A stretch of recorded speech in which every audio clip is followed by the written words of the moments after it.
Hello everyone, it's time for Good Week Israel, where we will give you ILTV's latest positive highlights. So get ready to smile because coming up, Israeli-based company develops an innovative technology integrating cannabis into food. We visit a restaurant that grills meat to perfection, and 12 Israeli daredevils fly through previous skydiving national records. All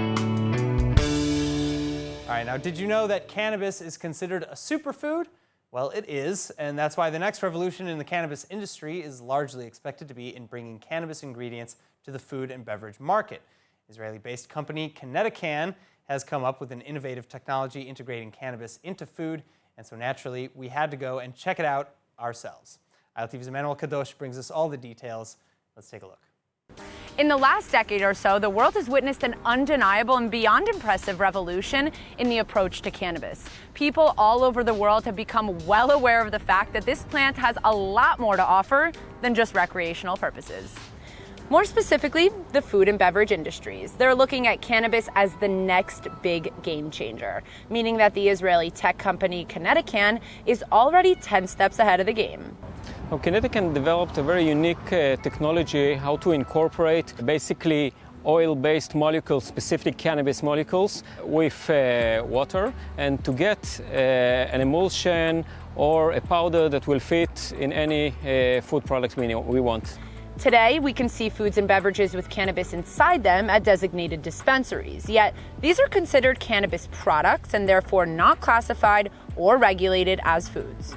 A major challenge for companies like Can has been to turn cannabis into a food ingredient that will ultimately meet the industry's standard requirements and regulations. So we're talking about two major challenges. One would be a technological challenge. As I mentioned before, how do you get to something that is stable and works properly? And the second would be how to fit it into a food and beverage industry, regulatory-wise and standard-wise. Many people think that combining the cannabis field with foods and beverages is as simple as sprinkling some on, but it's a much more complicated process than that. So we developed smart food ingredients that can optimize the use of cannabis within the product that we are aiming for. It's not as easy as sprinkling just cannabinoids on pizza, for that matter. Every type of food has a way to produce it. You need to understand the production. You need to understand the production line. You need to know when to put it in. You need to know how your emulsion, whether it's powder or liquid, will fit and will keep stable and will get the same result time after time. So there is a lot to it. We are focusing on a few parameters that are needed by them. So we are talking about consistency. We are talking about accurate dosing. We are talking about controlled release, which means when it's going to hit the bloodstream and how much time it's going to stay there. We are talking about harnessing the entourage effect. We are using different types of cannabinoids, terpenoids, and other herbal extract to get the best energetic effect. And we are talking about how much percentage of material we can have within each product. Amazing. And I know that we are going into the kitchen to learn a little bit about the technology and how exactly it works. Let's go. So tell me a little bit about what you're doing. I can see that it's a little chemical process going on here. Share with me. So as you probably know, cannabis extracts are by nature oil-soluble compounds. And if we want to make it more suitable for different applications and products, so we have to manipulate these extracts and make them oil-soluble, for example. So, for example, this is a material, a compound that we are producing. And another example that we have here, that we use in a reduced fat ice cream, a vegan ice cream, lychee. My favorite's pineapple, so I'm definitely gonna have to try that first. Go ahead. I have been hearing that this is the good stuff, that this ice cream is where it's at. And it is where it's at. I love this. You guys are obviously looking to become a major key player in the cannabis world when it comes to the food and beverage industries. So you guys are engaging in a crowdfunding, fundraising campaign. What exactly for? Yeah. So we finished our R&D. We got the ingredients ready, and we are in production. We get a lot of interest from many food and beverage companies that understand our abilities, that understand how we meet the market. And we are raising money in order to be there when the market hits ground and everybody will want to have food and beverages combined with cannabis.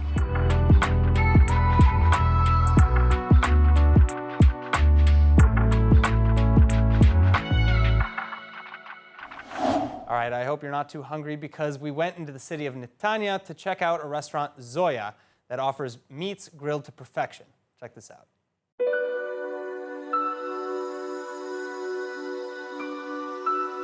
The city of Netanya in northern central Israel sits right on the Mediterranean coast and is home to not only some of the most beautiful beaches in the country, but also a large and diverse population of immigrants as well as its vibrant promenades. During the summer months, there's always something going on in this resort town, which hosts countless events ranging from outdoor concerts to its lively festivals. And with a very wide selection of delicious restaurants in Netanya, locals and visitors alike are sure to encounter a meal worth remembering.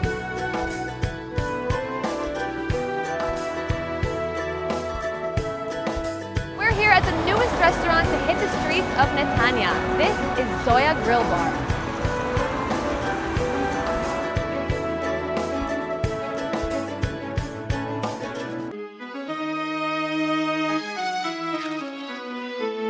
Now, the restaurant is right off the highway, but don't let the location fool you.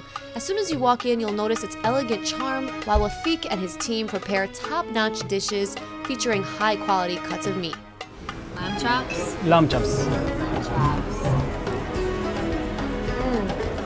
Wow, that is juicy. Wafik wanted to create a menu based on the flavors he grew to love in his family's kitchen. So visitors can expect things like sumac, which is an Arabic spice brought from Wafik's nearby village, as well as traditional dishes such as a rice. Rice, it's a pita. We have a special pita rice. It's meat inside pita and we grill it in the grill. And it's tasty, amazing. Inside we have little spice and the tomato sauce.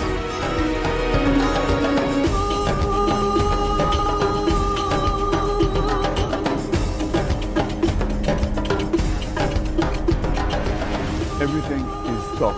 We were never disappointed. I'm lucky to be here. It's delicious. They have a large variety of different dishes. Everything is fresh. I know that they're making it here, like in the second that I order it. Just love it. We just drive into Tel Aviv and we wanted something quick to eat, and we came here and we got the salad and the meat was great and fresh. Coming super hungry is crucial here at Zoya Grill Bar because before each meal, each table is served a huge variety of salads, and more salads, each made fresh every single day right here in the restaurant. And they keep coming. More and more.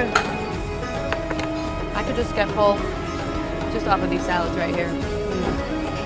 Everything is packed with flavor, and look at these pitas. First of all, there's nothing better than warm pita, hot off the grill, but now they put this garlic sauce on top of it.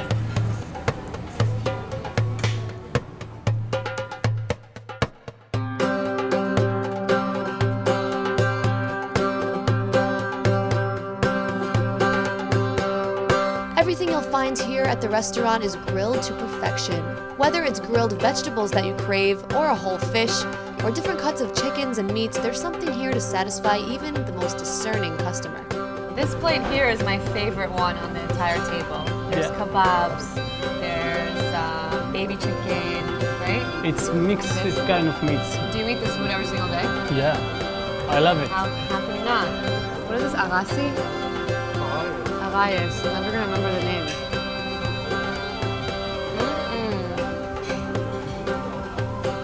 So juicy, and the bread is so warm. You know, a lot of people eat pita with lots of great things in it, but unless you came to an Arabic restaurant in Israel, you're not gonna find it like this. It's all grilled together in one yummy bite.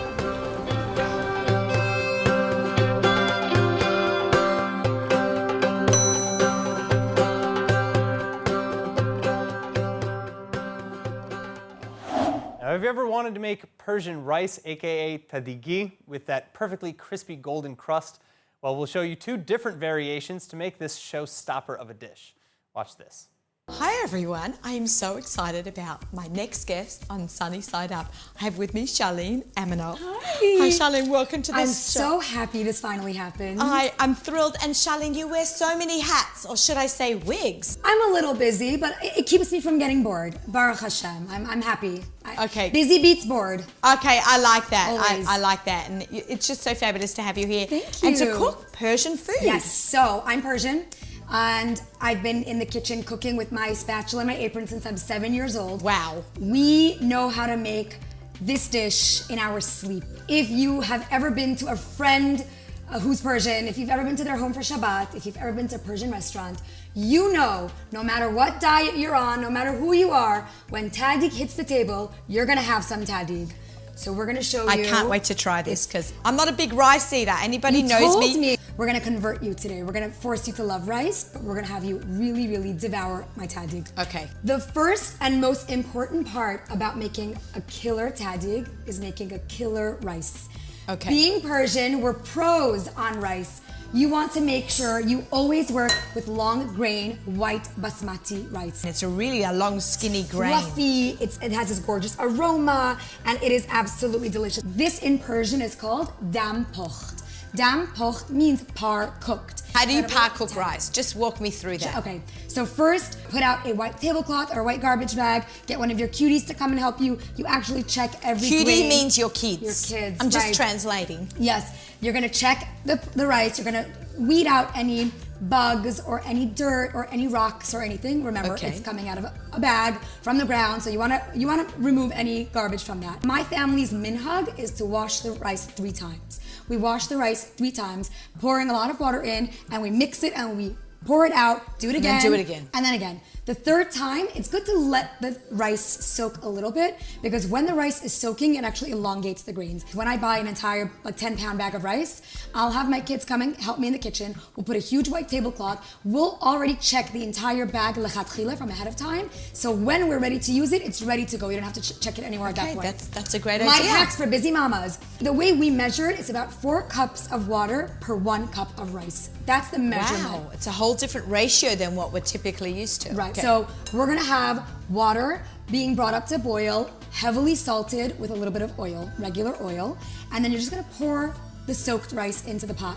You're going to continue to stir so it doesn't clump up together. Basically, you're making pasta, but it's rice. Once you taste it and it's hard enough that it doesn't become mushy and it's salty enough and it has a good flavor, that's when you drain it, throw it into colander, and the very important thing is once it's in the colander, you want to pour a little bit of cold water on it, because when you pour all of it into the colander, if there's 9-10 cups of rice, they're going to continue to cook it within themselves because it's so hot. So if you pour cold water over the rice that's in the colander, you're slowing down the cooking process. Okay? Almost like shocking it. Yeah, exactly right. You want to have the tahdig be about 1.5 inches to 2 inches of thickness at the bottom of the pot. Okay. So depending on the size of the pot, you're going to determine how much rice. I put in this about 2 cups of rice. So once you have the rice, you're going to pour a very, very secret special element. This is as Persian as it gets. Secret. This is rose water. Ooh. Rose water is what gives the phenomenal Can I aroma. smell it? Smell that. Is that amazing? Oh, it smells like roses. It's so Literally. delicious. Is it actually water soaked in rose petals? You know what? No idea. It just says rose water on the bottle, and that's what we use. So we're just gonna pour. I'm so bad with measurements. Growing up in a very busy kitchen, we never really paid attention to the measurements. I would watch my mom's hand, and I would see she would go like that. So when I explain to my kids how to cook, I say a swirl, and then you're going to pour 2 eggs. Of course, check them for blood. This is the saffron. It smells like Gan Eden, and it creates the most gorgeous colored tahdig you've ever seen, but a little bit goes a long way. It is so heavily concentrated. It typically comes in these cute little containers, but these are the long grain. We don't cook with the long grain, we have to have it ground. Do you grind it yourself? I do. Coffee grinders, $8 on Amazon. Pour the saffron in, you grind it, and that's it, you're ready to go. So you pour a little bit of this, and then, so you already have 2 eggs, saffron, a little bit of rose water, and then you're going to pour boiling water to kind of get them all to blend, and then you're going to mix, mix, mix I'm so fascinated by this process. You don't even know. Once you get it to have these beautiful bubbles that you could see, it's like, can you see that? It comes out so gorgeous. You can make a pancake from it. Yes, you can. So then, let's heat this up. We are going to pour. Does this have to get hot first? It does. Now, one of the major secrets to making a really good tahdig is to use non-stick pots. Find a very good non-stick pot or a cast iron pot. You're going to oil the bottom of it. We're gonna have it just heated up a little. You hear that sizzle? Yeah. That's exactly what you want. You want a little sizzle, not too much, okay? It's a light sizzle. And then we're gonna, you're gonna shake it so that you make it evenly distributed. I'm shaking it. Okay, Perfect. cool. And that's it. And you're going to have that. This is tahdig? That is tahdig. No way, I thought it was a whole mixture and a whole what to do. Now, there are many ways to make tahdig. This is the classic with the saffron. I did not put potatoes in this, but I'm going to show you. I actually have a pre-made gorgeous pot of tahdig with the potatoes at the bottom that we're gonna flip out and show you. This is gonna have plain white rice on top of it. The other one that I'm gonna show you has white rice with dried dill and potatoes sauteed. But if I was to wanted to add that in, I would just fold that in now? So what you would do is you would have it folded in with the rice first, and then you would pour it in. Dried dill. Dried dill. I can't be bothered to kosher greens. I just put in dried dill. It's so much easier. And how do you get the potatoes in there? So first you take a regular Idaho potato, you peel it, wash it, slice it, you lay them flat in the bottom of the pot. You have the oil sizzling for that, so that when you drop the potatoes it browns right away. It's delicious, crispy, almost like a chips. Exactly, almost like chips. And great minds really think alike. Right. I know. So once you have them sizzling, that's when you add the green rice on top of it. Oh, this is fantastic. I am so excited about this. So okay. This is gorgeous. You see the edges? You see right over there the edges? Yeah. The bubbling? Yeah. You see that beginning? That tells you that the tahdig is almost ready for the rest of the rice to join. Okay, so you want to see like almost a brown ring around the edges, kind of like what you see with potato cooking. Exactly. Oh, good. Exactly. And you're going to want to give your pot a little shake to make sure the inside isn't wobbly or watery. Okay, yeah, it feels pretty firm. Perfect. So, since we know that's pretty ready, we're going to begin to add rice on top. Do you keep like ready cooked this parboiled rice in the fridge? I actually do. When I make my rice on Fridays, Erev Shabbat, I make a gigantic pot and I put some of the rice with the tahdig, with the two different kinds of tahdig, and the rest of the rice I don't double cook like we're doing right now. I leave it part cooked, so in case my kids want it, I can just whip it up for them really fast, however they like it. Now that we've added all the part cooked rice on top of the tahdig that was pretty ready, you're going to drizzle some oil, regular oil, on top, and then a little bit of boiling water. You don't have to mix it? Nope. Really? A little bit of boiling water to help it cook, and for the life of me, I don't know why we do this, but every Persian girl will tell you. Because your grandmother did it. Because grandma does it this way. How do you say grandma in Persian? Madarjun. Madarjun. Okay, I'm Bobby. Okay, that's very normal. And once you put paper towels, you put the lid on top, and you lower the flame, and you let it cook for about 15-20 minutes. This cooked for about 15-20 minutes. Yeah. And now I'm gonna show you how you know it's ready. Okay, ready? See that? Oh! Did you see that steam puff? I love that. It is amazing. It's like when you take the lid off the challah. Exactly. This is how you know your rice is ready, the tahdig is cooked, and it's gonna be delicious. So you're going to remove the paper towels, and I'm gonna show you how to flip out a perfect tahdig. Ready? I'm so excited. You were born ready, Naomi. I was born ready for this. Okay. I'm gonna eat rice. I'm actually gonna use 2 of these because I wanted something sturdy. And watch, you are going to go like this. Ah. Ta-da! That was like almost like a ballet movement. Voila! Oh my God! Is this absolutely gorgeous? Oh my gosh, okay. Look at that. Do you garnish it with anything? So I don't. How do we eat it? We cut it like a pizza. We cut it very, very beautifully into 8 little slices, and this does not last. Now, this is the flip out of the dill rice with the potatoes on the bottom. Okay, I can't wait to see this one. Okay. Oh, well, that sounded amazing. We have a smallish plate, but that's okay. We're gonna figure this out. Oh, that looks great. Look at that. Is that Oh, stunning? look at these crispy potatoes. Is that gorgeous? So that is the dill rice, and this is absolutely a huge hit in my home. Everyone loves it. Everybody just, when these two come out to the table, I don't care what you're serving. This gets eaten first. Amazing. Let's dig in. All right. All Let's right. do it. Whoops. Like Go this? for it. Yes. See how crispy that is? Oh yeah. Can hear the crunch as I cut it. Here you go. Some for you. Thank you. And some for me. I'm going to scoop up some rice for you. Okay, here we go. I've got a little rice. Can you fold in meat into this? Sure. That's called tachin. There you go. Tachin is when you fold in some chicken and cranberries into it. Comes out gorgeous. Okay, let's try Ready? this.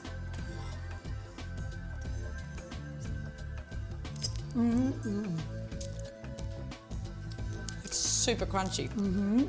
So good. I love the color. I love the taste. This is great. I learned a whole new cooking. See?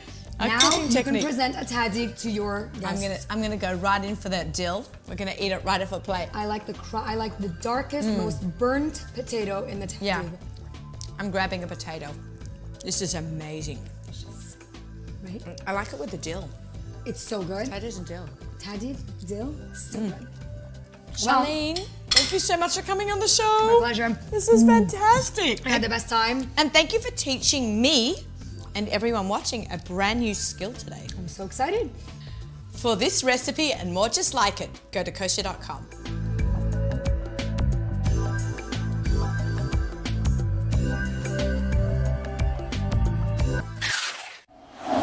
All right, our next topic tonight coming straight from above, literally. 12 Israeli daredevils accomplishing an exhilarating feat, soaring way past the country's previous skydiving record of 10 linked people. Video of the dive showing the parachutists forming a head-down, pre-approved structure while plummeting at over 275 kilometers per hour or over 170 miles per hour, and setting a new precedent for aspiring Israeli athletes in the process. Now, according to the judges, the structure is complete when each participant reaches their exact predetermined position, and a full connection can be seen with the right hand. Of course, Israelis involved in the world record too. In fact, Sharon Hernoi, coach of this Israeli skydiving squad, was one of the 164 participants who broke the world record for the number of linked divers in Chicago in 2015. And then Arik Kaplan, president of the Eilat Association, which organizes many non-Olympic athletics, notes that Israel is eager to remain at the forefront of this sport. And that's all for today's Good Week Israel. I hope that we've helped you start your week off with a smile. I'm Aaron Forrest.